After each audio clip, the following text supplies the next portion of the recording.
No sé si todos me estén escuchando perfectamente. Esta es una prueba de audio. ¿Serían tan gentiles de apoyarme a indicarme si todo se escucha perfecto por el chat?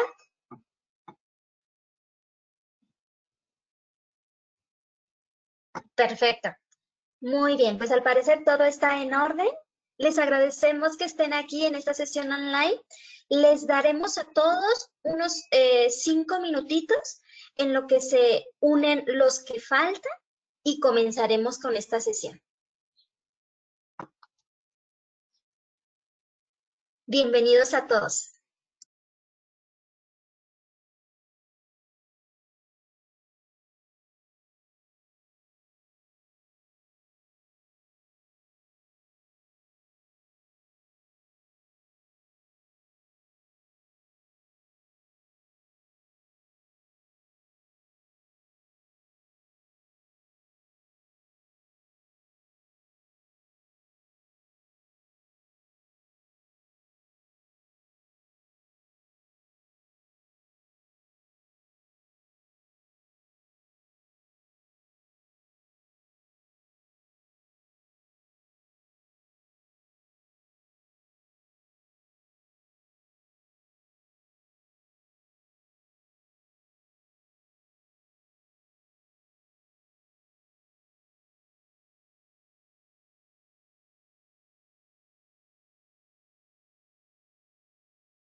Hola, muy buenos días a todos. Pues vamos a comenzar el día de hoy. Les damos una cordial bienvenida. Mi nombre es Paola Camilo, representante del área comercial, y a nombre de Soluciones Beckman, nos da mucho gusto que todos ustedes estén aquí. No sé si me estén escuchando perfectamente, no sé si por el chat me pudieran indicar, por favor.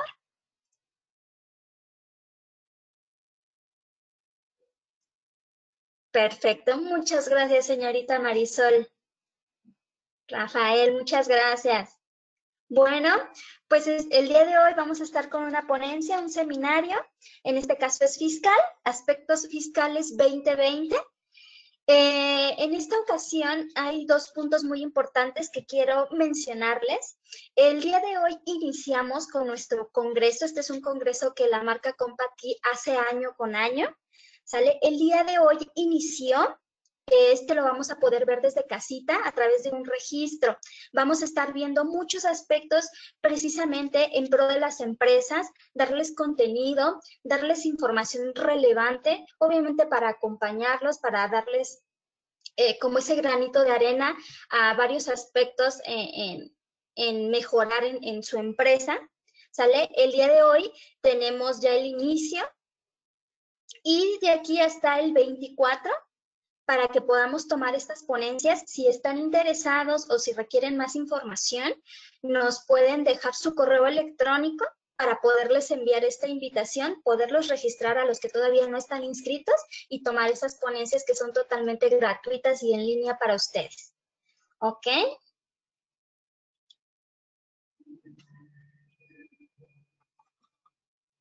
Ok, el segundo punto que quiero tocar con ustedes es un nuevo producto. En este mes tuvimos un gran lanzamiento de la marca que es Compaqui Open, ¿sale? Es una plataforma de e-commerce donde ustedes van a poder promocionar sus productos y obviamente crecer como a un ámbito más digital, donde van a tener una tienda virtual y obviamente pues sus clientes se van a poder acercar mucho más fácil a ustedes. ¿Sale? Esta plataforma es de lanzamiento, es muy interesante y obviamente pues les apoyaría pues a darse a conocer. Entonces, estos son los dos aspectos que quisiera darles a conocer. Ahora vamos a iniciar ahora sí con la ponencia de aspectos fiscales en esta ocasión y como siempre el contador Hugo Torres es quien nos dará esta valiosa información. Le doy la bienvenida y espero que sea de su total agrado. Que tengan excelente día.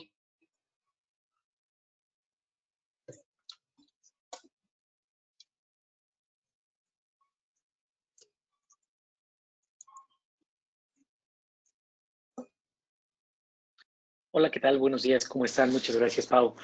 Pues antes que nada, saludándolos con el gusto de tenerlos aquí con nosotros y quería verificar antes que nada, por favor, que el sonido y la pantalla se encuentren bien.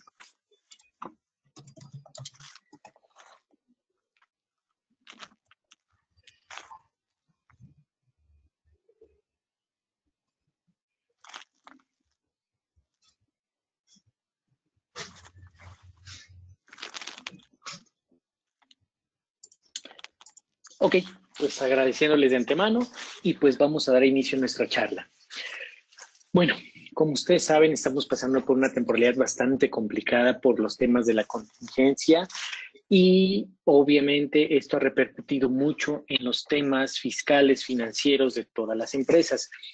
Es importante que ahorita vamos a tocar rápidamente un par de temas que si bien ya los hemos estado tocando, es importante recordarlos, no perderlos de vista, pues tenemos una desventaja en esta situación que estamos viviendo.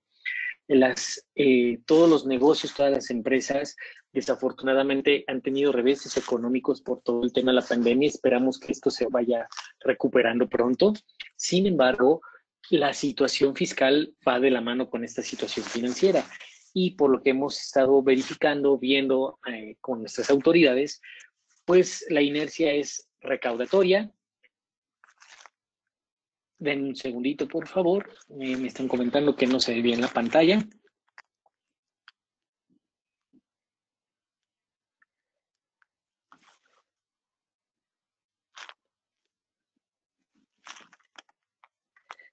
¿Me podrían ayudar a verificar si ya se observa de manera correcta la pantalla, por favor?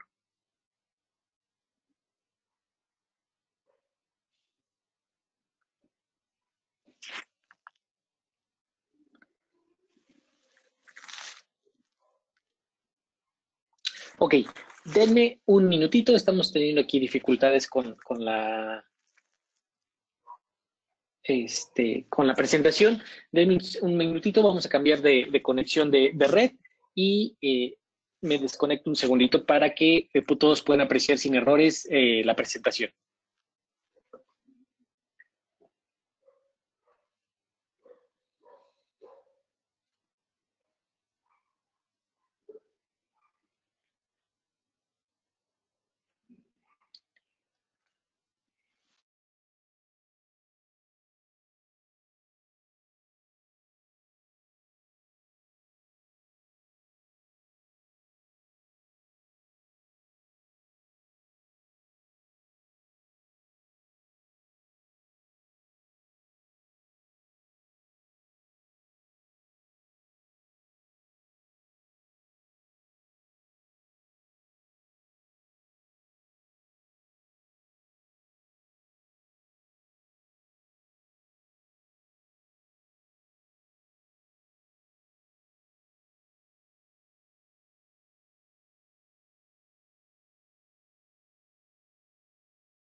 Muchas gracias por el tiempo de espera.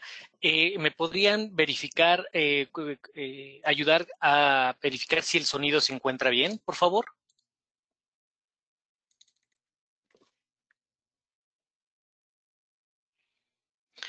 Perfecto, les agradezco. Disculpen este tema con las conexiones de internet, nunca se sabe, ¿verdad?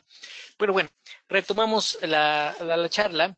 Estábamos comentando que con todo este tema de la pandemia, la situación financiera se ha tornado un poco complicada y de la mano el tema fiscal también. Recordemos que nuestras autoridades, pues bueno, han puesto el dedo en el renglón de que la recaudación tiene que seguir, eh, tiene que seguir. Y pues bueno, esto nos conlleva a que nosotros como contribuyentes, como empresarios, como dueños de negocios, tenemos que estar cumpliendo cabalmente toda la situación fiscal, puesto que la autoridad pues no dará pie a atrasos, beneficios o cualquier otro estímulo que pudiera verse en próximos días para efecto de apoyar todo el tema financiero y económico dentro del país. Entonces, en esta situación, pues quiero tocar el tema acerca de varias situaciones importantes, iniciando con el tema de los famosos EFOS y EDOS. Como ustedes saben, ha habido mucha publicidad acerca de toda la estrategia, las situaciones que ha hecho la autoridad para combatir estas situaciones fiscalmente agresivas. En estos últimos días hemos visto en todos los medios que las autoridades han emitido varias órdenes o varias denuncias ya penales. Hemos visto que ha fortificado el combate que hace contra este tipo de empresas que se crean para vender comprobantes fiscales sobre una operación simulada. Y pues todo esto conlleva a que debemos tener cuidado sobre los aspectos que maneja la autoridad para tomar en cuenta a los contribuyentes dentro de este tipo de actividades. como ya lo he mencionado muchas veces anteriores, el hecho, podemos ser contribuyentes sanos, contribuyentes que vamos al día, tenemos algunas situaciones, algunas omisiones, y estas omisiones nos pueden llevar a situarnos en algún procedimiento por parte de la autoridad que se enmarca en el artículo 69b del Código Fiscal de la Federación. Recordemos que de este articulado es donde se establecen las reglas que la autoridad seguirá para efecto de detectar a contribuyentes que presuntivamente realizan operaciones simuladas, ¿no? A grandes rasgos, como todos sabemos ya, pues bueno, ¿qué es? Este artículo divide a los contribuyentes en dos grandes rubros. Los famosos EFOS, que son los emisores de documentos fiscales apócrifos, y los CEDOS, que son los de contribuyentes que deducen este tipo de comprobantes. ¿Ok? En esta situación, ¿cómo identifica en base a este artículo la autoridad a todos los contribuyentes que emiten operaciones simuladas? Pues sencillo, no cuentan con empleados, no cuentan con una estructura de negocio, no tienen activos fijos y muchas veces se ha estado manejando de manera informal, no están localizados. Esto conlleva que la autoridad, al momento de generar todos sus cruces de información, como lo vamos a ver un poquito más adelante, pues pueda presumir que el contribuyente está realizando operaciones simuladas. Sin embargo, es importante anotar, podemos ser buenos contribuyentes, pero la omisión de alguno de estos datos, el manejo incorrecto de estos mismos, nos puede llegar a generar un problema a futuro. Es importante que no los perdamos de vista, ¿no? Entonces les decía que el artículo 69 maneja dos rubros. En los primeros párrafos identifica los CEFOS y en los penúltimos párrafos del artículo 69 identifica a los CEDOS. De todas maneras, esta información se les haremos llegar para que tengan la literatura.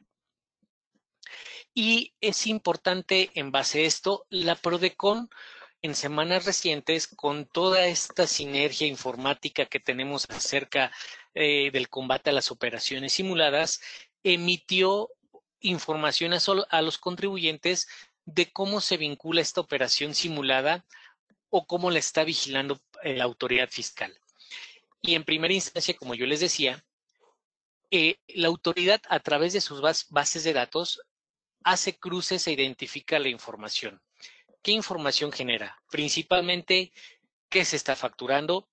¿Qué se está comprando? Recordemos que también tenemos los FDIs. ¿Qué estamos emitiendo de comprobantes por pagos de nómina? Los FDIs por cuotas sobre patronales, cuotas al Infonavit, impuestos sobre nómina. Y entonces la autoridad empieza a hacer match con su información y nos dice PRODECON. Primero, si tú no estás como localizado y encima, al hacer su cruce, la autoridad verifica que tú no cuentas con nóminas, que a lo mejor en tus declaraciones anuales no estás presentando activos fijos.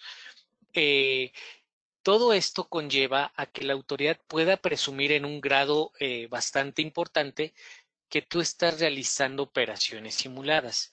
Y todo parte de la información que ostenta el SAT. Yo siempre les he dicho, y mi opinión personal es, no es presentar la información, cualquiera que sea la que tengamos la obligación de presentar o informar a la autoridad fiscal. En mi particular punto de vista, no es informar o presentar por presentar la información. Toda esta información que nosotros enviamos a la plataforma electrónica de la autoridad conlleva a que ésta se utiliza para hacer cruces de información, cruza la misma, la verifica. Esto es en tiempo real. Recordemos que no es una persona la que está haciendo estos cruces, es un sistema informático que la autoridad ha llamado muchas veces inteligencia artificial, que ya está programado para hacer detecciones en los cruces de información. Entonces, si nosotros enviamos información nada más para cumplir la obligación y estamos enviando información incorrecta, esto también puede ser bastante peligroso para nosotros contribuyentes. En resumen, mi opinión siempre es, si no tenemos la información segura que se va a enviar, pues preferible a lo mejor 1000 veces pagar una multa, pagar recargos y actualizaciones, a estar cumpliendo con cierta información que nos conlleve a tener un problema posterior de mayor magnitud. Aunque existe la información espontánea, aunque existe la información complementaria, recordemos que todo esto llega a la autoridad y todo lo deja en el historial y todo lo va cuadrando.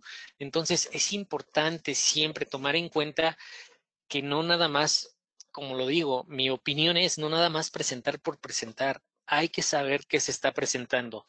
Y si esto lleva un poco más de tiempo, ya sea nosotros como empresarios, como dueños de negocios, como los mismos contadores, como asesores, poner al tanto al contribuyente de que es peligroso nada más cumplir por cumplir. Es importante saber qué estamos enviando de información e integrarla de manera correcta para efecto de evitar una contingencia futura. Recuerden, nuestra autoridad y creo que en general económicamente estamos pasando por un problema bastante delicado por el tema del COVID-19 y esto va a llegar, como ustedes también lo han visto y lo han oído, esto va a llevar a una profunda desaceleración económica en el país y a graves problemas económicos. Esto conlleva también que la autoridad pues, no va a recaudar.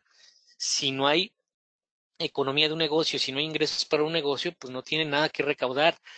Y esto conllevará que la autoridad sea más agresiva en su recaudación. Por eso es importantísimo y mi consejo es no nada más envíen por enviar. Hay que estar seguros de qué estamos enviando para evitar un problema o contingencia futuro. Retomando el tema de las bases de datos que revisa el SAT. Y entonces Prodecon nos recuerda y nos dice, por ejemplo, en cuestión de los activos, en nuestras declaraciones anuales de personas morales y en personas físicas con actividad empresarial, recordemos que hay un apartado donde tenemos que llenar los estados financieros tanto de la empresa como de la persona física con actividad empresarial.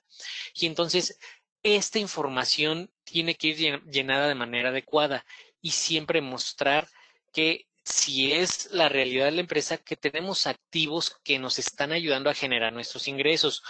Ajá, es importante, eso es lo que quiere saber la autoridad, que realmente tengas activos fijos que te ayuden a generar tus ingresos. No importa si es un negocio pequeño, pero si es un negocio pequeño, a lo mejor tienen un equipo de cómputo con el que se ayuda a facturar, con el que ayuda a enviar las cotizaciones a sus clientes, ¿no? O un par de teléfonos celulares, no importa la dimensión del negocio o su estructura, dependiendo los niveles de ingresos, unos teléfonos pueden pasar perfectamente como activos fijos y si a través del teléfono o una tableta nosotros emitimos nuestra información administrativa, cotizaciones, facturación, revisión de cobranza, eso es lo que nosotros debemos tener adecuado en nuestros estados financieros al momento de presentar nuestra declaración anual. Y obviamente también tiene que ser coincidente con nuestra contabilidad. Entonces, aquí tendríamos que estar teniendo en cuenta que cada declaración anual debemos tener mucho cuidado que el rubro de activos fijos siempre lleve la realidad de la empresa. Recuerden, muchas veces lo hemos vivido todos como contadores. De repente vemos, no, es que la computadora valió 5,000 pesos y no es relevante para efectos de depreciarla, mejor me la llevo directito al gasto. Pero verifiquen que en proporción de mis ingresos, que en proporción de mi operación, qué riesgo me conlleva eso a un cruce de información con la autoridad. Ajá. Esto va a conllevar a que si no detecta activos fijos, y vamos a pasar al siguiente rubro, que es empleados, si no los tenemos, pudiera verse afectado por una revisión, por una solicitud de información. Oye, dime tu contribuyente qué estás realizando para efecto de generar tus ingresos. Muéstrame toda tu materialidad. Y entonces empezamos con todo la operación que hay que demostrarle a la autoridad para decirle que no somos operaciones simuladas, para no meter en riesgos a nuestros clientes, porque recuerden que al momento que la autoridad presume que estamos realizando operaciones simuladas, nos emite el presuntivo dentro de el oficio correspondiente al 69, en ese momento ya hay un riesgo que si no atendemos en tiempos reglamentarios esta presunción, nos puede llevar al listado definitivo. Y ya estando en el listado definitivo, independientemente de lo que tengamos de riesgo nosotros como temas penales por defraudación fiscal, nuestros clientes a su vez tendrán el riesgo total de que la autoridad les solicite que quiten de sus deducciones autorizadas todas las operaciones que realizaron con nosotros. Y en ese tema también comercialmente pues nos veríamos muy afectados porque entonces el cliente, lejos de que siguiera una situación comercial con nosotros, pudiera hasta establecer cuestiones legales contra el negocio, empresa, puesto que no estamos aplicando correctamente la normatividad fiscal. Vean que no nada más es un tema de generar o enviar la información o de que por rapidez me comí la depreciación y lo mandé al gasto, que pues ahorita no meto a los empleados porque está difícil la situación. Ahorita vamos a ver algunos temas acerca de qué podemos estar haciendo acerca financiera y fiscalmente en las empresas por los temas de la pandemia. Sin embargo, es importante que siempre tengamos esta información al día, puesto la recaudación por parte de la autoridad no para y no van a parar sus esquemas de fiscalización tampoco. Entonces, no debemos de perder de vista esta información. Como ya les decía, el personal, ¿no? Es importante que también en el rubro de sueldos y salarios esté presentada información en la declaración anual. Sin embargo, como ya algunos lo habrán podido apreciar, para este ejercicio fiscal en el cierre en la declaración anual, por lo menos para personas morales, ya tenía un desglose muy conciso la autoridad de todas las nóminas pagadas, del ICR que se retuvo, de las nóminas exentas. Entonces, ya viene siendo por default que esa información se va a presentar en la declaración anual. Entonces, es importantísimo que dentro del periodo del ejercicio fiscal estemos emitiendo correctamente y a tiempo nuestros recibos de nómina, en la medida de posibilidades estemos al 100% cumpliendo con nuestras cuotas obrero-patronales y cuotas al Infonavit, para efecto de que los CFDI que nos están dando por esas operaciones se reflejen en la base de datos del SAT, se reflejen en nuestra contabilidad y pues bueno, no haya manera en que la autoridad por una mala o incorrecta información pueda presumir que estamos haciendo cosas malas. La infraestructura y la capacidad. Nos dice Prodecon que cuando la autoridad visita al contribuyente es importante que el domicilio del contribuyente represente lo que está vendiendo la autoridad. Recordemos que una de las partes importantes que la autoridad detectó en algún momento era que un contribuyente estaba vendiendo miles de millones de pesos y cuando lo visitaban en su domicilio fiscal, pues era un pequeño despacho de 4 por 4 metros con un solo escritorio, vaya, no tenía a veces ni computadora y solo una persona ahí atendiendo, ¿no? No tenía sucursales, no tenía otras compañías afiliadas y se generaba una información bastante, se enviaba una imagen, perdón, bastante incorrecta de lo que era el negocio. O sea, oye, ¿cómo estás facturando miles de millones de pesos cuando tienes un escritorio de 4 por 4? Era imposible establecer una relación entre el ingreso con la estructura del negocio.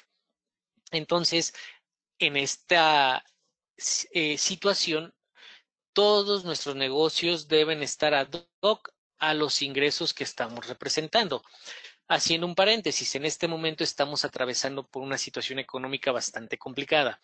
Es importante, bueno, tener en cuenta que muchos negocios han bajado sus cortinas, han cerrado puertas, han cerrado oficinas por todo el tema de la pandemia y obviamente se está dando un cambio generacional, si me permiten la expresión, al home office. Entonces, mucha parte de la estructura que era grande en algunas empresas, negocios que vendían bastante, pues a lo mejor con estos cambios de paradigma se va a empezar a reducir. Pero, sin embargo, si tenemos a los trabajadores en home office, hay que tenerlos dentro de seguro social, ¿no? Con esto damos fe que no estamos realizando operaciones simuladas. Reitero, no es de que estemos hablando de contribuyentes malos. Aquí estamos exceptuando totalmente a los contribuyentes que se dedican a hacer este tipo de esquemas de evasión fiscal que no están permitidos, sino estamos hablando de contribuyentes comunes y corrientes que muchas veces, por manejar información incorrecta, por enviarla de manera incorrecta, puede generar un caso de estos tipos. Obviamente, si tenemos toda nuestra operación real, pues en el momento de desvirtuar un tipo de estas presunciones por parte de la autoridad, pues tendríamos que hacernos llegar de toda la información o en su caso integrarla, crearla, armarla y presentarla. Pero, como yo siempre se los he dicho, creo que estamos desde hace un par de años ya entrando a una nueva etapa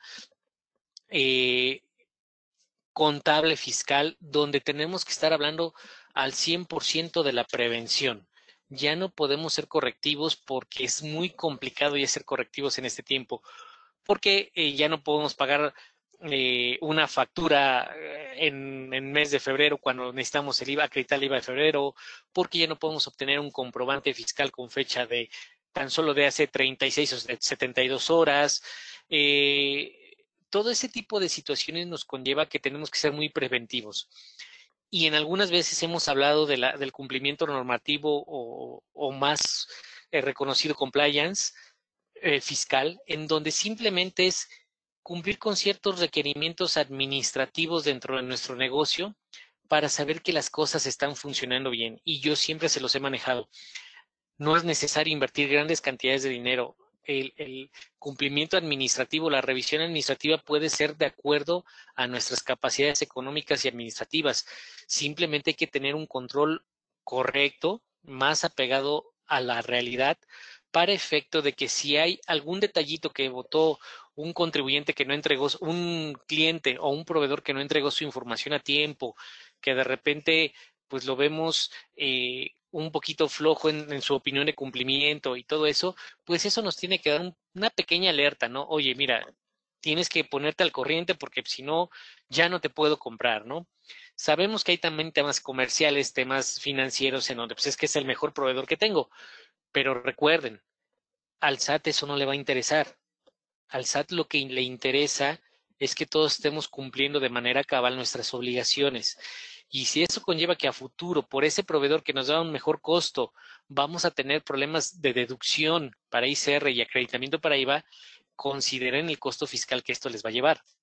Entonces, esto lo pueden evitar simple y sencillamente con un control administrativo preventivo.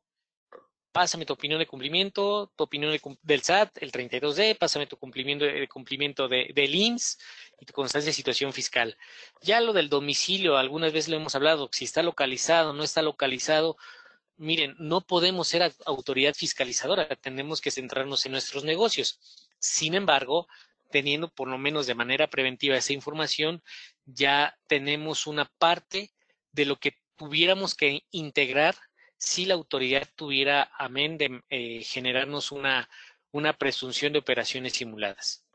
Asimismo, recuerden, si en el momento que la autoridad emite un presuntivo a través de los publicados del artículo 69 y este fue posterior a la fecha en que realizamos nosotros la operación con nuestro proveedor, principalmente hablando, pues tenemos mucha opción de defensa, mucha opción para demostrarle muchas cosas a la autoridad, porque si en este momento un proveedor me emite su comprobante, yo lo checo en las listas, pues no está en las listas ni presuntivas ni definitivas, me entrega una opinión de cumplimiento positiva, me entrega su constancia de situación fiscal, pues me genera la factura, yo le pago, me entregó el producto, me entregó el servicio, pues en este momento yo no sé, no tengo la idea si ese contribuyente mañana, pasado, cada trimestre que publica la información la autoridad, pues de repente pueda salir publicado, ¿no? Entonces, toda esa información con la que nosotros contamos puede ser prueba fehaciente para poder defender nuestra deducción. Es importante, reitero, que tengamos un cumplimiento preventivo, que tengamos administración preventiva y eso va a llevar a una contabilidad sana y, por supuesto, a determinaciones fiscales también sanas.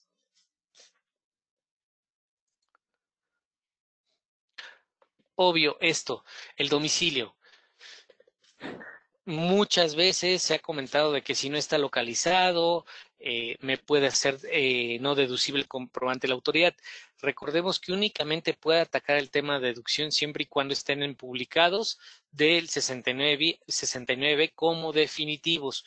Mientras estén en presuntivos, tenemos la alerta amarilla. Sin embargo, la autoridad en ese momento no puede quitarnos la deducción de esos comprobantes, ¿no? En el tema del domicilio fiscal, también se ha emitido inclusive recomendaciones por parte de Prodecon que si bien el contribuyente puede estar no localizado, pero cuenta con las demás estructuras para prestar el servicio, como los empleados, el activo fijo, pues no necesariamente puede presumir la existencia de inexistencia de operaciones, ¿no? Reitero, hay mucho tema de defensa y mucha oportunidad para desvirtuar toda esta situación. Entonces, el domicilio fiscal, si bien es cierto que hay que estar siempre como localizados, no es problema para efecto del artículo 69.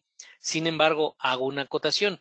Recordemos que a partir de la reforma fiscal 2020, a partir del 1 de enero, se ampliaron las situaciones con las que se puede cancelar o suspender el uso del certificado de sello digital, la restricción temporal del mismo.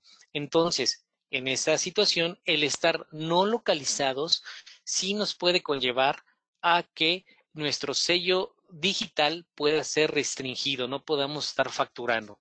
En esa situación hay que tomar mucho en cuenta esta información, pues si nosotros no nos llegan a suspender nuestros sellos, no vamos a poder realizar actividad comercial. Y máxime que en estos tiempos de dificultad económica, lo principal que necesitamos hacer es estar moviendo la economía del negocio, ¿no?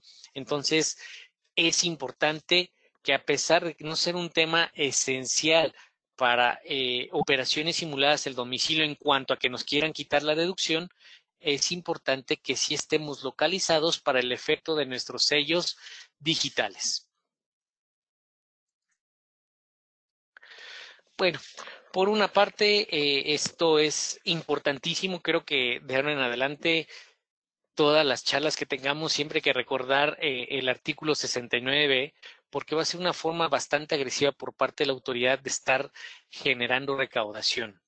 Máxime, por lo que les decía, a falta de algún elemento que pudiera conllevar a la autoridad a una presunción y que nosotros podamos estar desvirtuando, de todas maneras conlleva que la autoridad pueda detectar algún tipo de omisión, algún tipo de ingreso no fiscalizado. Entonces eso va a llevar también como un tema de auditoría, ¿no?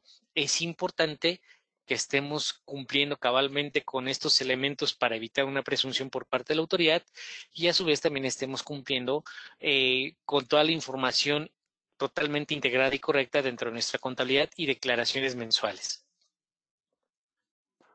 Bueno, hablemos un poquito de plataformas digitales. Ya habíamos tocado el tema, vamos a recordarlo rápidamente.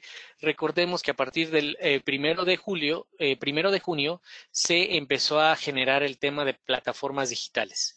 Ajá. Es decir, todos aquellos que realizan comercio, prestación de servicios o uso goce temporal de bienes a través de plataformas digitales que no estén en territorio nacional, es importante que emitan o se registren o incluyan en sus registros personales el RFC propio para efecto de que las retenciones automáticas que van a generar estas plataformas digitales sean las bajas o las que estipula la ley. Recordemos que si nosotros no generamos un vínculo con nuestro RFC, las retenciones que harán las plataformas digitales pues son de costo máximo fiscal, es decir, 16% de IVA y 20% de ICR, ¿no? Y es para todas las operaciones que realicen prestación de servicios, enajenación de bienes y uso goce temporal. Y entonces, recordando un poco, ¿a quiénes aplicarán las retenciones en plataformas digitales? Para personas físicas, tanto para ICR como IVA, aplicarán las retenciones de plataformas digitales. Para personas morales, únicamente el IVA. El ICR no. puesto que el ICR pues se genera con un régimen diferente al de personas físicas. Pero para efectos del IVA sí habrá una retención aproximadamente del 50% por parte hacia la empresa por parte de la plataforma digital. Entonces es importante tenerlo en cuenta que si nosotros realizamos algún tipo de operación a través de estas plataformas digitales, les enviaremos junto con esta presentación el listado de las plataformas digitales que ya están registradas en el SAT para que se tenga a bien aplicar o vincular los RFCs de las personas físicas o morales que generen negocios a través de las mismas. Esto con la finalidad de que ustedes puedan revisar cuáles plataformas ya están registradas, cuáles ya están operando las retenciones y entonces actualizar sus datos. Es importante, y hago un paréntesis, las plataformas digitales a las que mencioné en general es Amazon, eBay, Mercado Libre y algunas otras que obviamente con el nombre comercial no las ubico, pero ya se encuentran registradas en la parte comercial, en la parte fiscal del SAT. ¿Qué pasa si yo, Hugo, vendo bienes a través de una página web que yo creé? Puse hugo.torres@ventas online, ¿no? Y mi sitio web es Ventas Hugo Online. Entonces, yo estoy generando mi propio contenido digital para la venta. No estoy utilizando entonces a las plataformas digitales y por ende a mí no me debe aplicar ningún tipo de retención porque yo le vendo directamente a una X persona mi producto, mi servicio. En ese momento se establece que es una operación directa con el cliente. No estoy prestando o vendiendo a través de las plataformas digitales.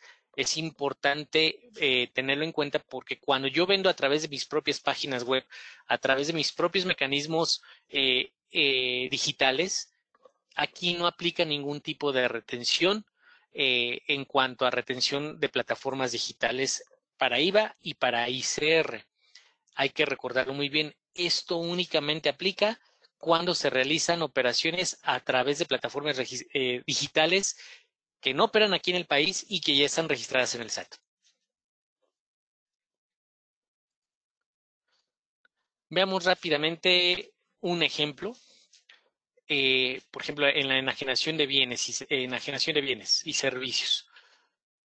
De entrada, si yo vendo 10,000 pesos masiva y yo no registro mi RFC con la plataforma me retendrá directamente el 20% del ICR y el 16% de IVA.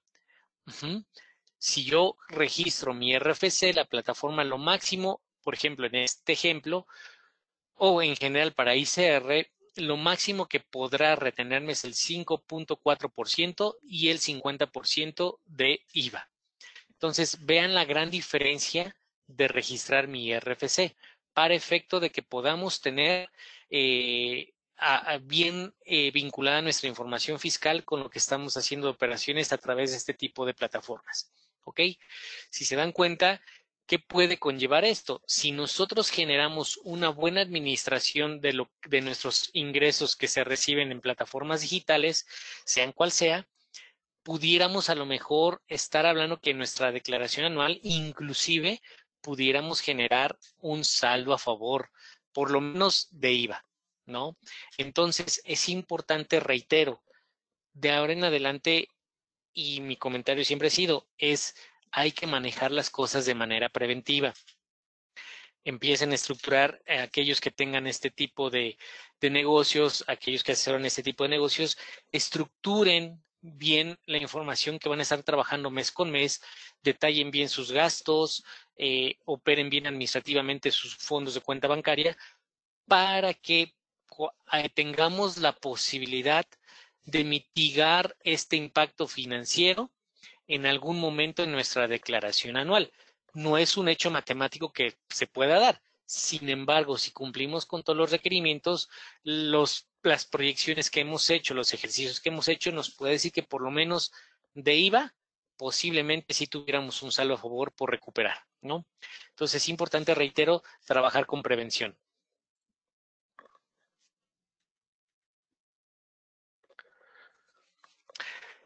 Retomamos un poquito el tema de sellos digitales. Esto es de gran importancia. Recordemos, se me viene a la mente ahorita que el 30 de junio tuvimos que haber presentado la información o la actualización de socios o accionistas que integran a las personas morales. Recordemos 2 puntos.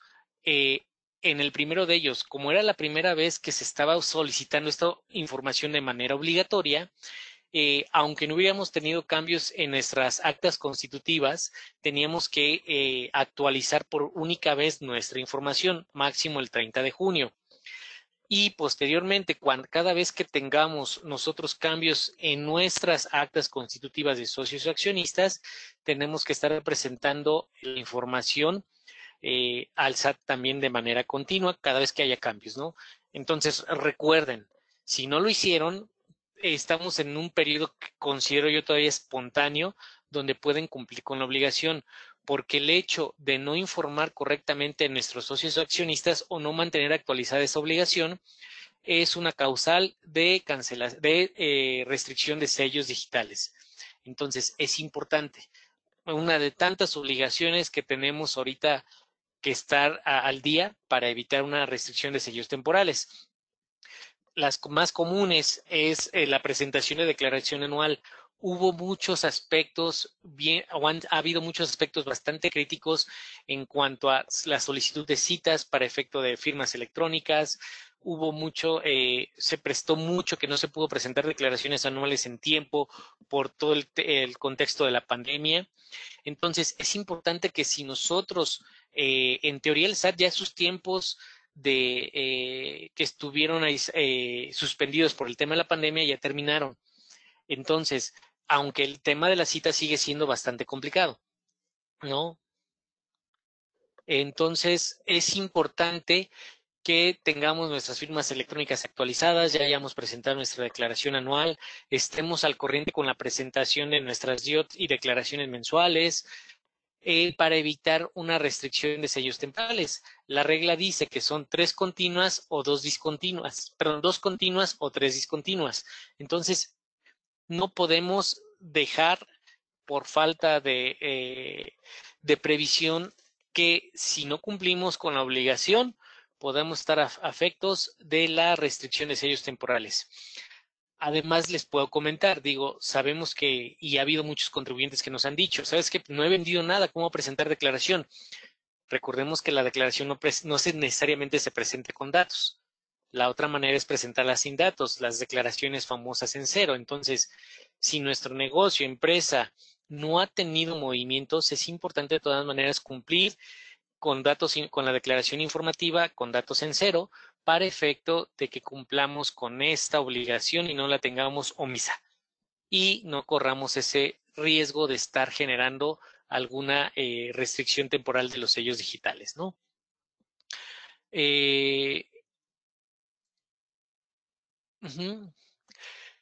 Pues en sí aquí dejamos todo, los incisos para efecto que estemos checando cuándo podemos caer en una posibilidad de restricción de sellos digitales y tratarlo de evitar lo más posible.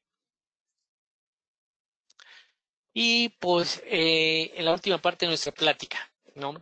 Datos a tomar en cuenta por emergencia sanitaria. Voy a hablar de manera verbal, si me permiten el término, porque no está dentro de la presentación. ¿Qué podemos hacer en estos momentos por temas de la contingencia nosotros como asesores, nosotros como dueños de negocio, nosotros como empresarios?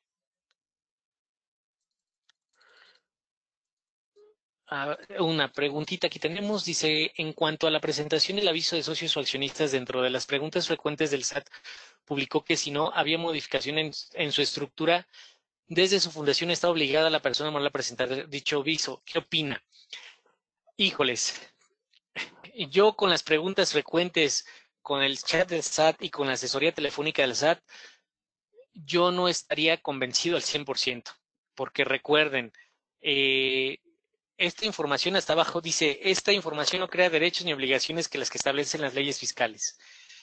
Y considero yo por interpretación que como es la primera vez que se nos obliga a presentar el aviso, hay que mantenerlo actualizado, es decir, presentarlo por una única ocasión si no ha habido cambios. Escaneo mi acta, genero la información de mis socios, la mando, doy por cumplida mi obligación. ¿Por qué? Porque nosotros nos estuvimos comunicando varias veces con el chat, que fue también un tema con la atención telefónica y con el chat, y muchas veces no coincidían ni siquiera los criterios de asesoría de cada uno de ellos. Entonces, cuando sacan las preguntas frecuentes, yo en lo particular opté por presentar la información de todos los contribuyentes, personas morales, aún así no hubieran tenido cambios. ¿Por qué? Para evitar una posible contingencia de información ante la autoridad. Reitero, la autoridad arroja su información, sin embargo, muchas veces no tiene ni consenso entre ellos. Entonces, para evitar un riesgo para el contribuyente y un riesgo posible en el sentido de una posible suspensión de sellos digitales o restricción temporal de sellos digitales, mejor la presentamos. Digo, no hace mayor tema. De todas maneras, la autoridad, aunque ya debería tener esa información porque escanea todos nuestros documentos, más vale tenerla por cumplida. Eso no afecta a algún tema en específico fiscal. Ahora, hay que tener en cuenta por qué lo hace la autoridad. Es bien cierto que había empresas muy antiguas que en algún momento el trámite de inscripción al RFC pues no se quedaban con esa información. Yo creo que ahorita están actualizando toda su base de datos para efecto también de crear vínculos entre representantes legales o socios accionistas contaminados con empresas que estén haciendo estrategias fiscales agresivas o que por ahí tengan temas de defraudación o posibles delitos fiscales, temas de operaciones simuladas. Eso sí lo creo que esta información va para eso. Va para actualizar todos los datos de las empresas y tratar de estar vinculando la información, como lo vimos en el comunicado de Prodecon, donde puede estar diciendo, yo no sabía que Hugo estaba en XSASB y XSASB trae tantitas broncas fiscales, no lo encuentro, me debe un par de multas, le tengo una auditoría pendiente y también lo veo en HSASB, ¿no? Entonces, pues ya empiezo a vincularlos, ¿no? A generar esa información para una posibilidad de ubicación del contribuyente. En mi apreciación, yo creo que esto es lo que quiere hacer la autoridad, ¿no? Por la parte de que tú me comentas de presentarlo o no presentarlo, ay Dios, en este momento yo te diría, por mera precaución, yo lo presentaría por una única vez, ¿no? Pudiera ser hasta de manera extemporánea en este momento y sin ningún tema. Reitero, si la interpretación que tú tienes del SAT te dice no debes presentarla, pues bueno, en caso de alguna contingencia, pues yo te sugiero tener toda la información que estás interpretando de no presentarla o la información misma que está dando el SAT en sus preguntas y respuestas para efecto de que pues pueda ser un medio de prueba para ti en caso de una posible restricción temporal por no haber presentado la información. Me estoy viendo muy extremista. Soy honesto, yo creo que ahorita lo que está más preocupada la autoridad es de que haya recaudación, ¿no? Y para ver recaudación, pues bueno, se están votando esquemas de soltar los semáforos de contingencia para que las empresas empiecen a generar otra vez actividad económica, no se caiga la situación económica, valga la redundancia, y se vuelve a generar recaudación. Pero, sin embargo, reitero, no podemos dejar de ver estos aspectos esenciales de ley que son los más comunes que yo creo que la autoridad en un par de semanas o meses va a empezar a tomar como bandera para recaudación.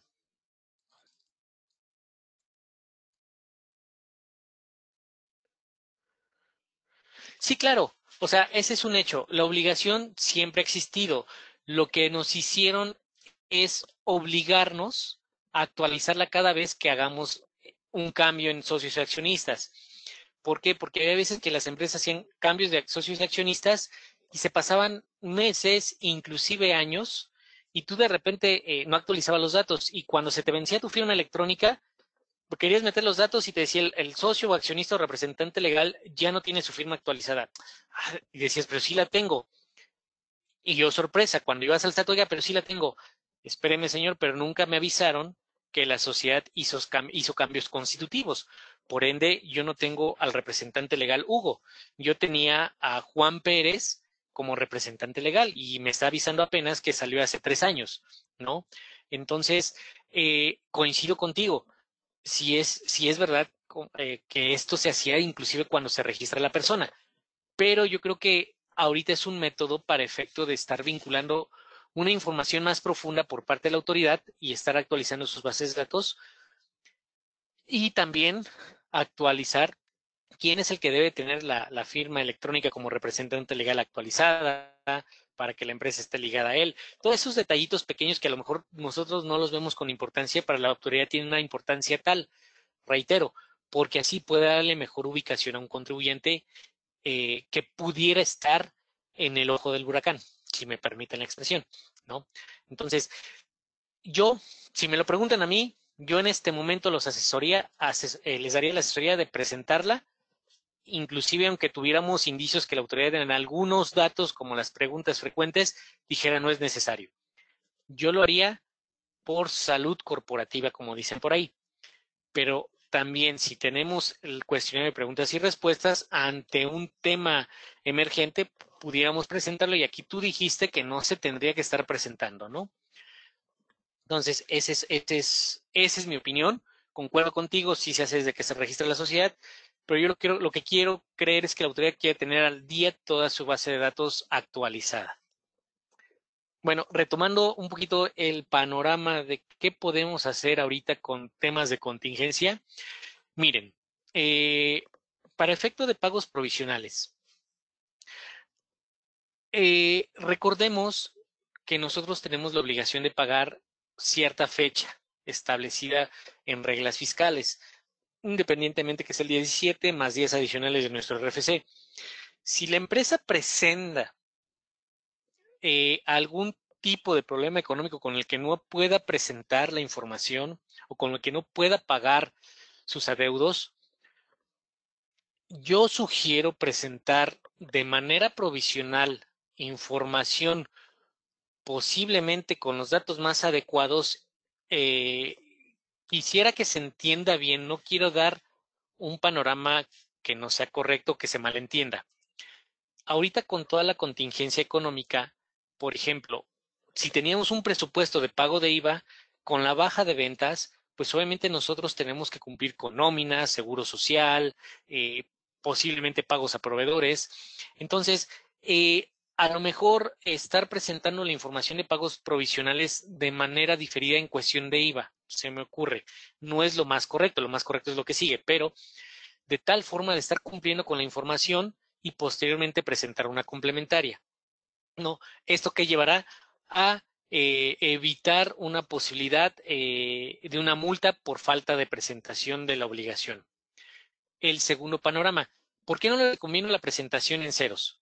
Porque la presentación en ceros, recordemos que ya desde hace un par de años la autoridad lo está tomando si tenemos CFDI emitidos y CFDI, principalmente los emitidos.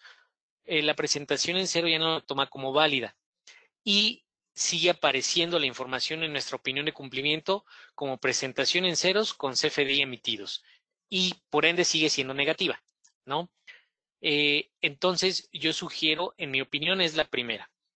2, si de plano sabemos que nuestros diferenciales van a ser muy grandes en cuestión de los manejos, principalmente hablo ahorita de IVA, es importante verificar la omisión total de la obligación para no caer en algún tipo de infracción del Código Fiscal y preferentemente pagar la multa. La multa también sabemos que no va a ser cobrada de manera inmediata. Nos la van a notificarnos dentro de los próximos 45 días el requerimiento. Posteriormente, en los 15 días nos va a llegar la multa y el periodo de cobranza va a ser aproximadamente de 30 días. Entonces, cuenten la temporalidad que ya tuvimos. Estamos hablando prácticamente de 2 meses y medio, en donde pudimos ya tal vez generar recursos para el pago de nuestras obligaciones fiscales y el cumplimiento de nuestra multa. Son opciones que al fin y al cabo tenemos que estar analizando ¿Por qué? Porque seguimos en un periodo de contingencia, aunque afortunadamente podemos ver que se están reactivando y algunos sectores económicos a costa, pues de verdad, de la salud de todos nosotros. Es importante que si ya tenemos adeudos, estemos atentos a esos plazos para que no genere ningún tema de un procedimiento ejecutivo, un procedimiento de ejecución, un procedimiento de cobro, el buró de crédito con la multa ya registrada. Todos esos detallitos hay que tomarlos en cuenta y considero yo que hay que estarlos jugando. En base de que la autoridad, no estamos hablando de evadir, estamos hablando de diferir, puesto que pues, la autoridad no emitió ningún tipo de apoyo y obligó mediáticamente a que nadie podía dar de baja a su gente, que ya ha habido mucho desempleo, pues bueno, hay que tomar en cuenta que esos aspectos que nos permite la ley, que no nos hace malos contribuyentes, los podemos jugar para efectos económicos. En el caso del coeficiente de utilidad, sabemos que la única manera que tenemos de modificar el coeficiente de utilidad es generando nuestro aviso ahorita semestral para efecto de notificarle y hacerle ver a la autoridad que por qué necesitamos modificar nuestro coeficiente y que ella nos autorice. Sin embargo, si tenemos periodos atrasados y no hemos podido pagarlo, sugiero estar jugando un poquito a consideración de lo que siguiente que voy a decir. Sugiero estar jugando un poquito con el coeficiente de tal manera que nos apoye para el pago inmediato de esa obligación del impuesto ICR por pago provisional y posteriormente, cuando regularicemos nuestra situación económica, podamos presentar la complementaria, obviamente con el pago complementario de toda del pago provisional que teníamos obligación por ICR. Reitero, son cuestiones con las que tenemos que ir jugando un poquito para efecto de poder mitigar los aspectos de la contingencia, ¿no? En el caso de Seguro Social, fue muy sonado el tema de el Seguro Social apoya a los empresarios, el pago en parcialidades y todo eso. Eso ya existía. Eso tiene años ahí en la ley del Seguro Social. O sea, para mí, si me permiten, fue más que nada más un bomberazo para efecto de decir o el Seguro Social apoya a los patrones, pero eso ya existía.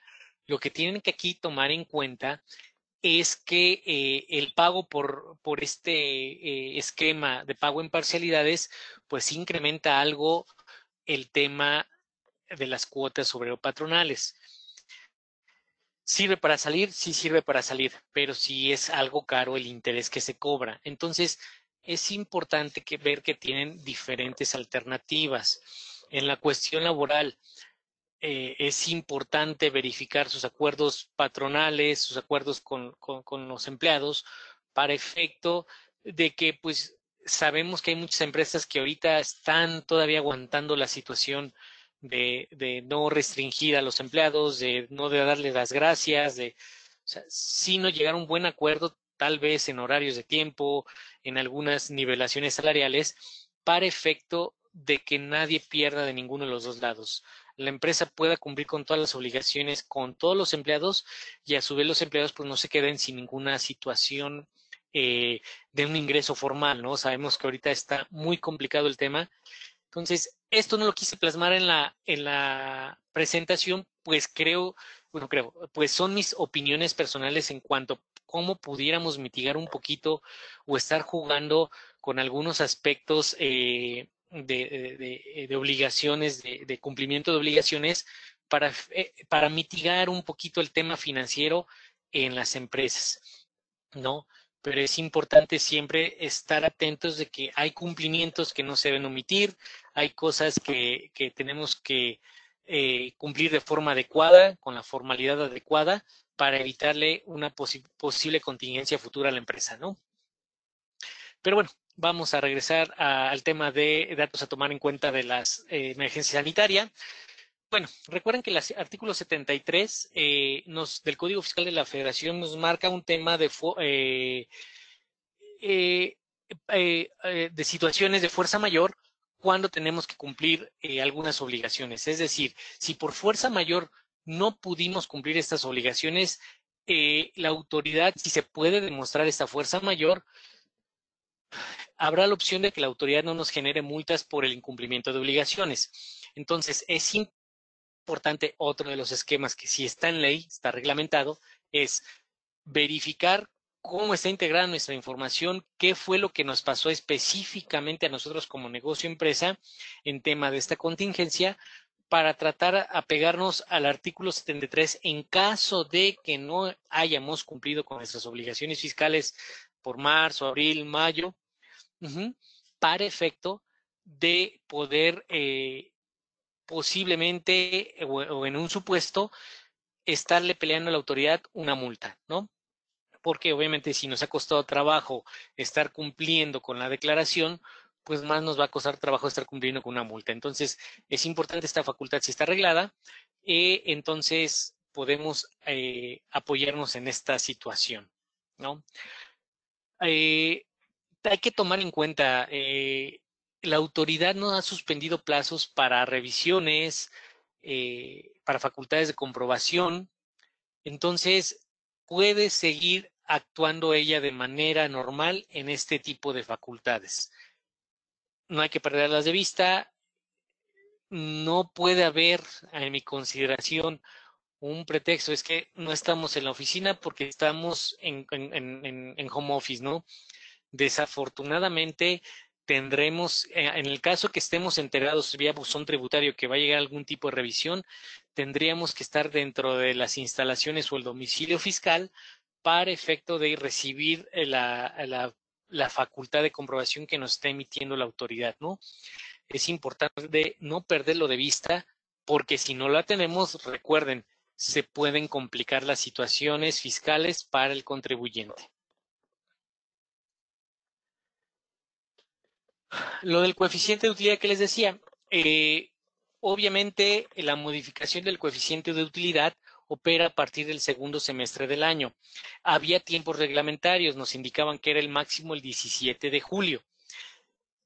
Lo que podemos hacer es presentar nuestro aviso de manera extemporánea para verificar si la autoridad valga la redundancia, nos autoriza poder disminuir nuestros pagos provisionales de acuerdo a la información que le estemos presentando, ¿no? Esto es bastante importante. ¿Por qué? Porque si traemos coeficientes de utilidad muy altos, nos pegan directamente en la situación financiera. Y esta disminución de pagos provisionales pudiera ayudar bastante a las empresas, ¿no? Porque obviamente como ha sido una situación atípica, inclusive nuestros presupuestos, nuestros proyectos o proyecciones pudieran verse afectados de manera anualizada. Y pues esto no llevarnos al impuesto que teníamos que pagar, sino a menos ventas y a un impuesto mucho menor. Entonces, es importante que si estamos dentro de estos supuestos, hagan uso de esta herramienta para poder mitigar el impacto del ICR en coeficiente de utilidad. En cuestión de personas físicas o personas morales que operan bajo flujo de efectivo, pues no hay mayor problema. Si no tengo cobranza, no tengo ICR y no tengo IVA, ¿no? Eso hay que tomarlo en cuenta. Si no hay cobranza, no hay manera de poder generar una base tributaria para IVA, y para efecto de personas físicas y personas morales del régimen de flujo de efectivos, pues tampoco para ICR, ¿no? Es importante la modificación del coeficiente porque las demás personas morales, recuerden que tributan bajo lo normal, bajo documentación emitida. Entonces, si yo emití mucha documentación durante, de repente, marzo, abril o mayo para asegurar mi cobranza futuro, pues eso me va a impactar en el pago provisional.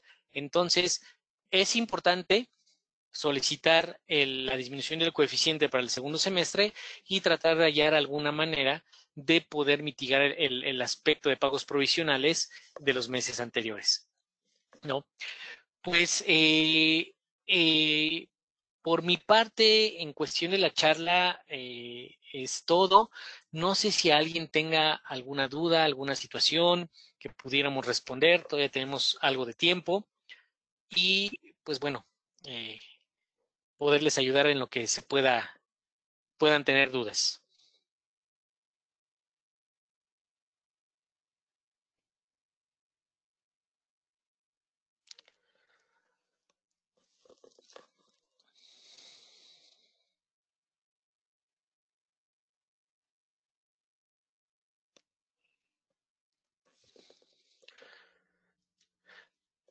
Es correcto, es en agosto porque recordemos que la declaración anual de personas físicas se recorrió hasta el día 31 de julio.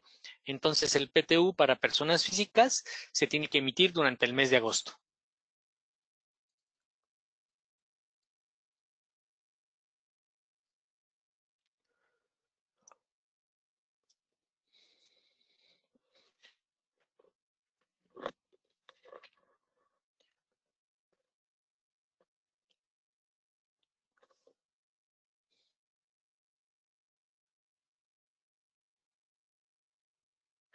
No. Tú cuando haces la solicitud le informas a la autoridad cuál es el coeficiente que consideras pertinente utilizar. Entonces, ella nada más tiene que ejercer la autorización o negación del mismo. Por lo regular, cuando se presenta bien integrada la información, el porqué, los detalles, la información o proyección financiera, por lo regular siempre lo autoriza, ¿no? Salvo que vaya muy irregular la integración de la información, muchas veces te pide volvérsela a presentar o volver a presentar la solicitud. Pero en general tú le solicitas sobre cuál coeficiente quieres generar y ella te lo está autorizando.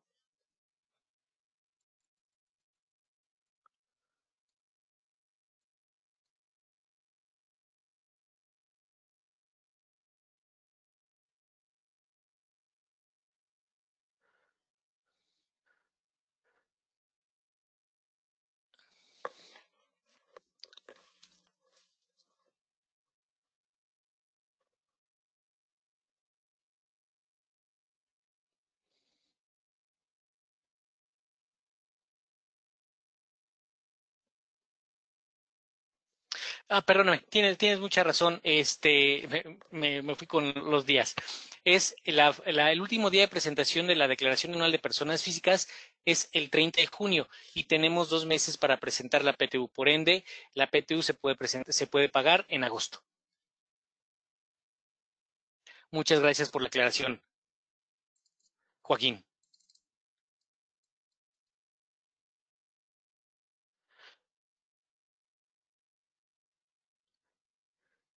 Ah, qué buena pregunta. Una sociedad, una SAS, estaría obligada a presentar el aviso para presentar el aviso para actualizar los datos del accionista. Mira, habla de personas morales. Recordemos que la SAS se maneja como una persona moral y se adecua a las obligaciones de persona moral. Eh, yo diría que sí, sí es importante que actualices el dato del socio accionista de la SAS también.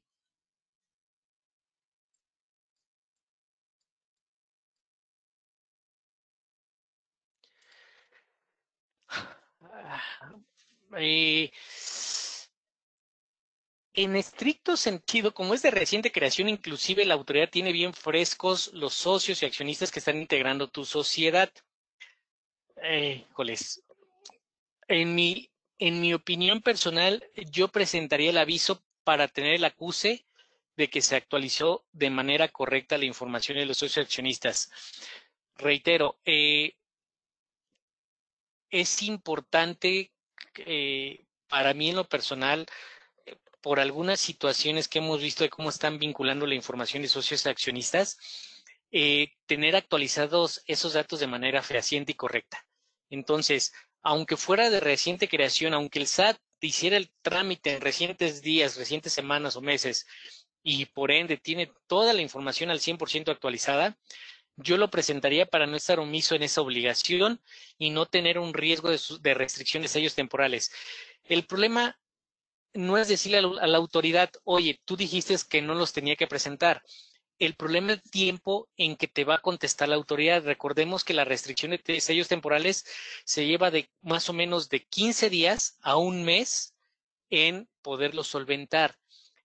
Si por ende la autoridad dijo, tú no lo presentaste y te restringo los sellos, te vas a llevar un par de días en poder demostrar a la autoridad que tú dijiste que no tenía que presentarlo.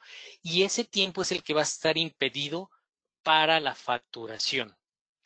Independientemente que la autoridad haya dicho no lo tienes que presentar y te restringen los sellos temporales por eso, te vas a echar 2 semanas, 3 semanas aclarando el tema. 2 o 3 semanas en lo que vas a poder estar facturando. Ahorita los movimientos ante la autoridad no están siendo tan rápidos y no sé si también les ha pasado mucho, de repente se está cayendo mucho la operación en la plataforma del SAT. Hay días en que de plano no se puede hacer ningún trámite, no se puede descargar una opinión. Lo único que ha estado casi sin intermitencia es la presentación de declaraciones. Entonces, cualquier aclaración que tengas que hacer y de repente tengas 2 o 3 días en que no está funcionando la aplicación, ya son 2 o 3 días que dejaste de facturar, más el tiempo en que te va a contestar la autoridad, otros 5 a 10 días hábiles, son prácticamente 15 días que vas a dejar de estar facturando. En sí misma es la razón por la que yo estoy recomendando que se presente el aviso de actualización.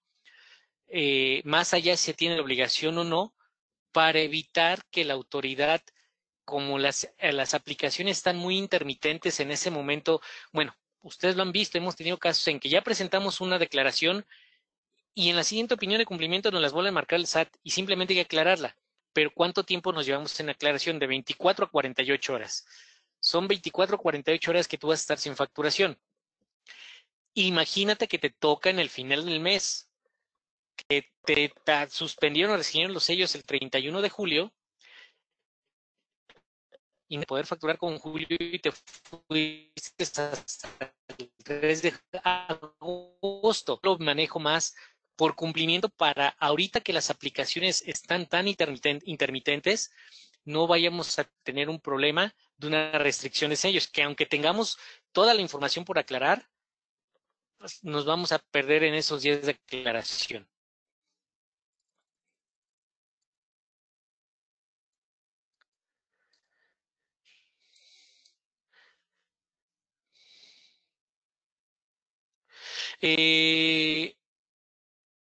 La escindente. La escindente es la que debe presentar la información porque la otra ya no existe. No, perdóname. Escisión, pues yo creo que las dos, porque hubo la separación. Entonces, cada una tendrá que presentar por su lado la nueva información protocolaria que tienen para efecto de que esté actualizada su base de datos. Yo creo que las dos en este aspecto.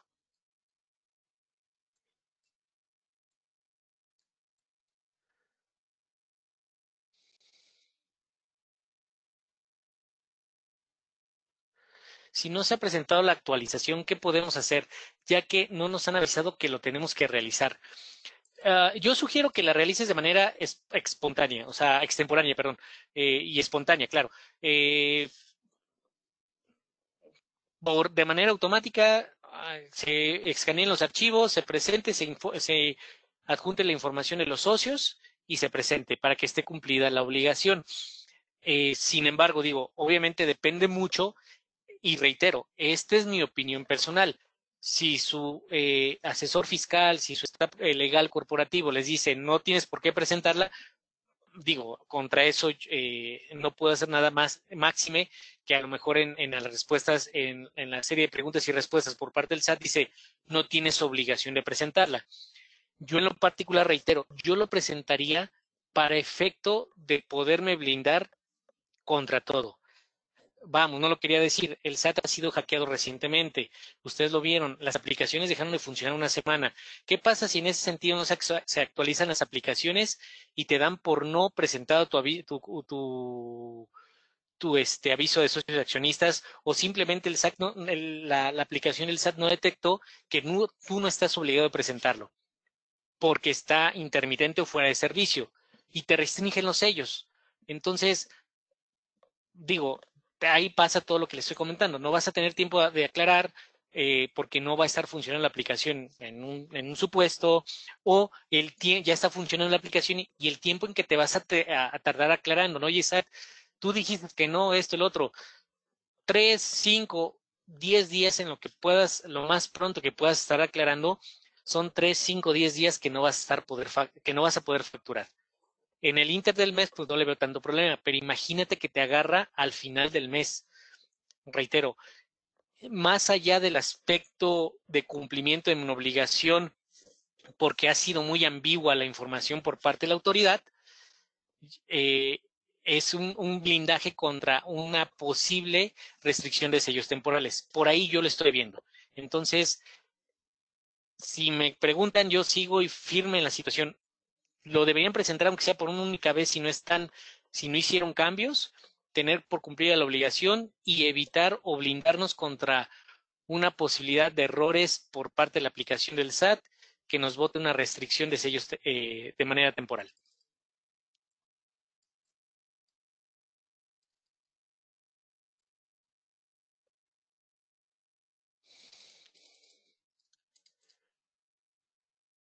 Sí, sí puedes llegar a la oficina del IMSS que le corresponde y solicitar un pago en parcialidades, un convenio de pago en parcialidades para efecto de cumplir con tus obligaciones. El comentario es caro, sí es caro porque el interés es un poquito más arriba de los recargos moratorios. Entonces, sí, sí lo puedes hacer. Definitivamente es una de las opciones que se tiene cuando no puedes estar pagando. Yo creo que sin problema, si no tienes mayores atrasos en el Seguro Social más que a lo mejor 1 o 2 meses por no haber podido pagar por falta de liquidez, pero no tienes mayores temas hacia atrás, yo creo que te lo van a aceptar sin ningún problema y se puede ayudar al contribuyente a que pues vaya pagando de la manera de alguna manera este adeudo. Sin embargo, al igual que los pagos en parcialidades en el SAT, recuerden que hay reglas, si dejamos de cumplir o no se puede cumplir con alguno, pues se termina en automático el convenio y nos obligan a pagar en la totalidad del adeudo. Entonces, es importante que tengan en consideración eso, ¿no?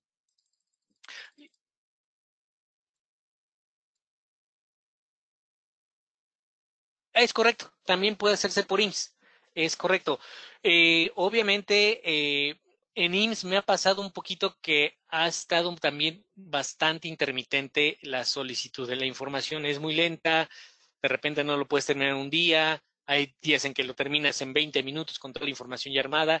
O sea, yo muchas veces voy más a lo seguro, que es directamente en la oficina que le corresponde al IMSS. Entiendo que también ahorita, por el tema que estamos en casa, es porque no podemos estarnos exponiendo, ¿no? Pueden intentarlo a través de la plataforma del IMSS y ver los escenarios posibles, ¿no? Pero sí es un hecho también, se puede hacer a través de la página del IMSS.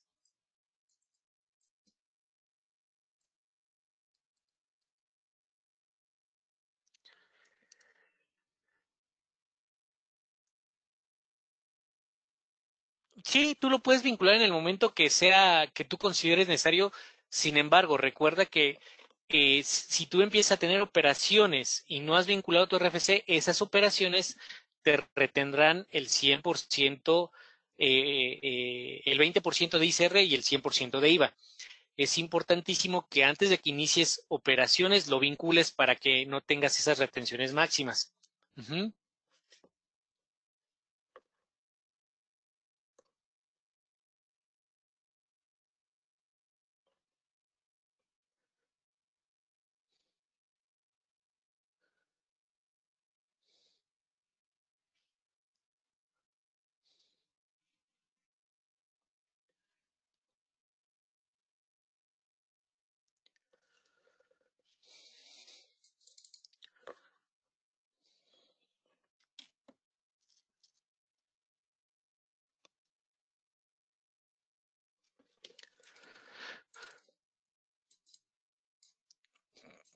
No sé si alguien más tenga alguna duda, sigo aquí atento.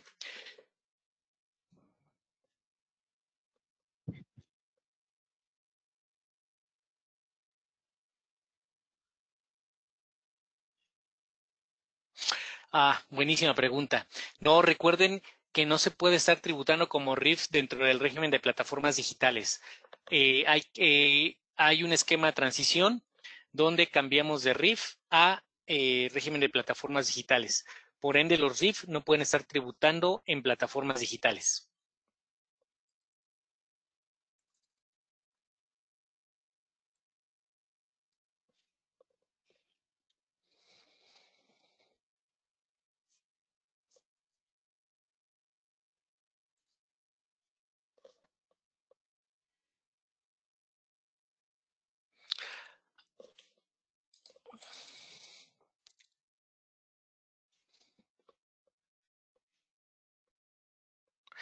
Buena pregunta, Juan.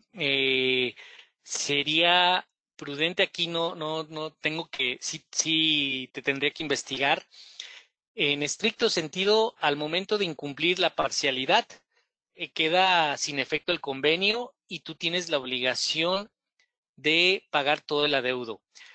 Tendríamos que ver si no ubico dentro de la ley algún procedimiento que por alguna ocasión la autoridad te pudiera extender esa parcialidad y seguir cumpliendo de tu convenio. Si me permites, te lo verifico y con mucho gusto, si nos puedes dejar tu correo, te estoy contestando la información.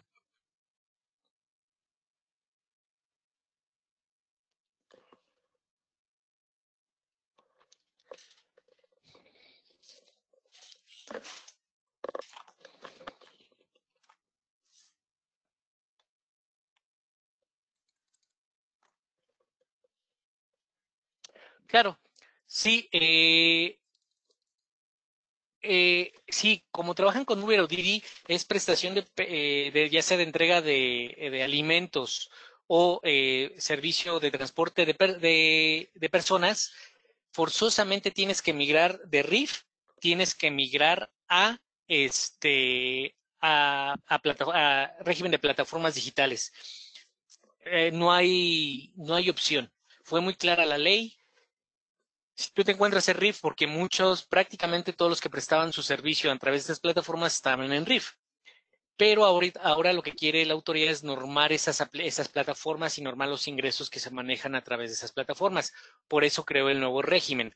Entonces tú tienes que generar tu cambio de obligaciones para plataformas digitales.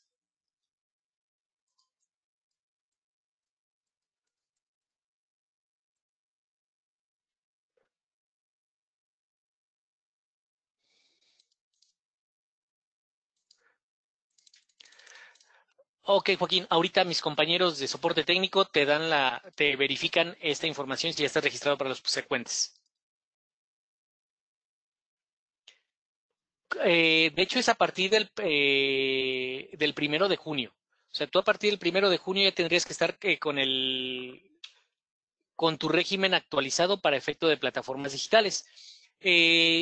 Reitero, yo les envío ahorita a todos los correos que están registrados las nuevas claves de actividad para registrarse en plataformas digitales y el procedimiento para poder hacerlo a través de mi portal, para que si hay alguna duda o les faltó algún proceso, lo puedan realizar.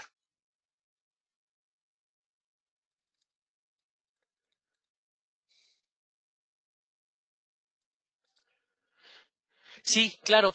Dentro de tu cuenta de la plataforma digital, lo único que te va a pedir la plataforma digital es tu RFC como persona moral. Ujú. Tú lo vinculas y ya con eso, por los casos que hemos tenido hasta este momento, con eso la plataforma digital te hace únicamente a ti, para efecto como persona moral, te tendría que hacer únicamente la retención del 50% de IVA. Ujú. Pero únicamente con la vinculación dentro de tu cuenta de plataforma digital con tu RFC. No se puede estar como RIF y plataforma digital. De hecho, únicamente ya las obligaciones para la plataforma, para todos estos temas de plataforma digital, están regidas bajo el régimen de plataformas digitales.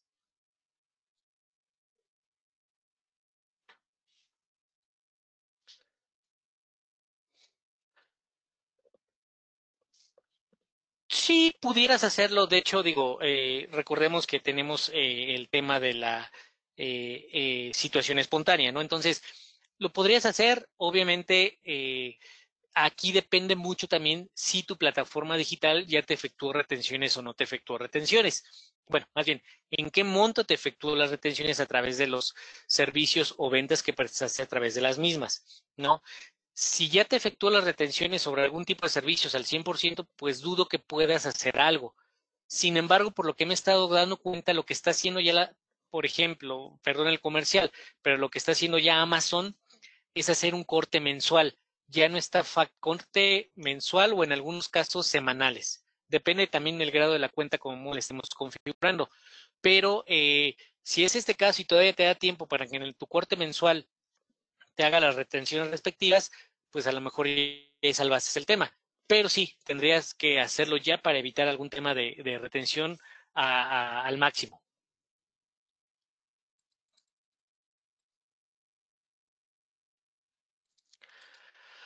Sí, sí se pueden tener. Se pueden tener ambas, plataforma digital y actividad empresarial. De hecho, de ahí que la ley en el nuevo régimen de plataformas digitales nos da una opción de que algunos que no tienen otras actividades pueden tomar como pagos definitivos las retenciones que les realizan las plataformas. A lo que quiero decir, como actividad empresarial y plataforma digital puedes estar tributando sin ningún problema. De hecho, la actividad empresarial, razonando más tu pregunta, es la base principal de plataformas digitales, porque es la sección tercera de actividades empresariales y profesionales. Entonces, el régimen general que tú vas a tener es el de actividades empresariales y tú tienes que presentar la aclaración ante mi portal de que vas a estar presentando movimientos en plataformas digitales de acuerdo a lo que estés realizando. Ajá, y ya te va a pedir el dato del RFC de la plataforma. De hecho, por eso salió el publicado de las plataformas digitales ya registradas. ¿Qué vas a hacer? ¿En qué porcentaje? Y ya haces un desglose de tus porcentajes que vas a tener. 10% en plataformas digitales, 90% en actividades empresariales, por decirlo así, lo va a tomar como forma física, ¿no? Entonces, ahí ya puedes estar modificando los porcentajes, pero sí puedes, o sea, realmente actividades empresariales es la base de las plataformas digitales. Entonces, nada más tienes que poner en la aclaración, en el servicio de aclaraciones, en qué porcentajes vas a estar teniendo tus movimientos en plataformas digitales.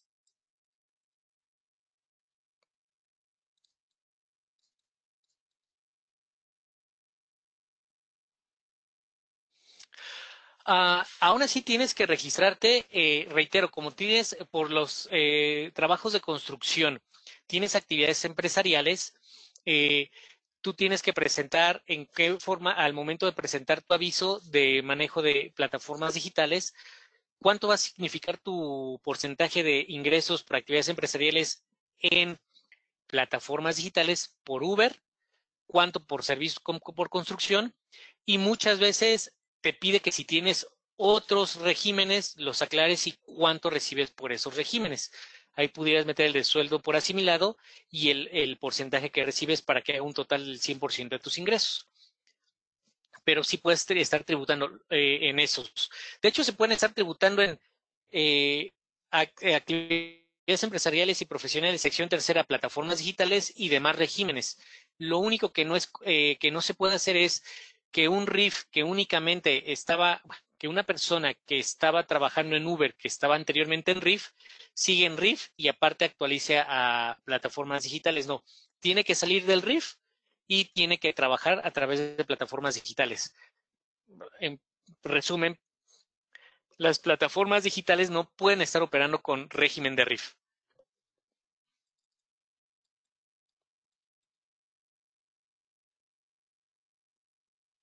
Las mismas fechas de presentación no cambian. Obviamente nada más lo que tienes que estar atenta es de las retenciones que te haga la plataforma digital, pero no cambian las fechas de presentación. Cambian única y exclusivamente cuando optamos por generar como pago definitivo las retenciones que tenemos en plataformas digitales. Sin embargo, no tendrías que tener otro régimen, no tendrías que generar cierto nivel de ingresos para poder estar apegarte a esos beneficios. Pero en general son las mismas fechas de presentación. Sí, es correcto, salvo que se apeguen al beneficio. Hay un beneficio que cuando anualmente no van a rebasar los 300,000 pesos y únicamente están en el régimen de plataformas digitales, pueden tomar como opción la generación de que los pagos, las retenciones que les generen como pagos definitivos. Y en este caso, se me fue la fecha, no recuerdo si es al trimestre nada más tienen que presentar la declaración informativa o, como ya son pagos definitivos, nada más tienen que estar presentando la informativa de manera mensual y la plataforma es la que tiene que estar presentando de manera trimestral su información. Pero siguen siendo las mismas fechas de periodicidad mensual.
Pues bueno, estimados, no sé si alguien más tenga alguna duda. Con gusto ya tomé nota de los datos que hay que estar contestando, el tema del IMSS en los pagos, en los convenios, qué pasaría por la nueva línea de captura. Con mucho gusto les mando información acerca de plataformas digitales. Tenemos la otra presentación. Le pido a los chicos de soporte que también se las anexen, si ustedes me lo permiten. Y para profundizar un poquito más en la información que puedan tener para cumplir con todas estas obligaciones. Por mi parte, les agradezco mucho su atención. Les agradezco, como siempre, que nos estén acompañando y nos regalen unos minutos de su día y pues quedamos atentos a cualquier también duda o aclaración a través de los correos de soporte. Con mucho gusto les contestamos. Pues que pasen muy buena tarde.